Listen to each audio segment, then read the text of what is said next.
When I walk into my school, and let's say we have certain rules or expectations, I call them, for kids, like no running in the hall, or maybe it's not wearing a hat, or maybe it's being on time.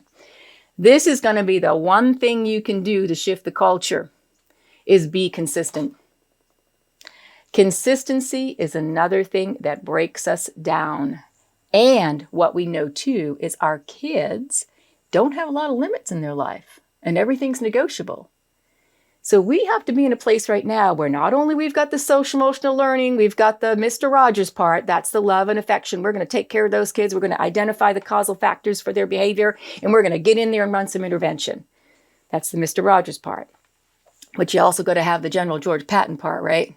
Right? You can't ignore that there has to be some sort of order here.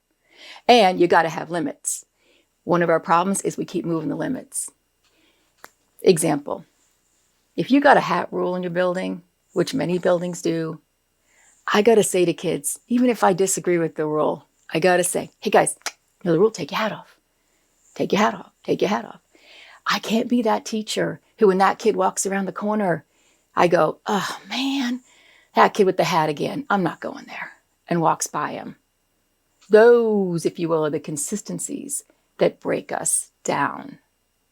Those kids need to depend on every adult acknowledging and enforcing what the expectation is, regardless if you agree or disagree. That's a culture.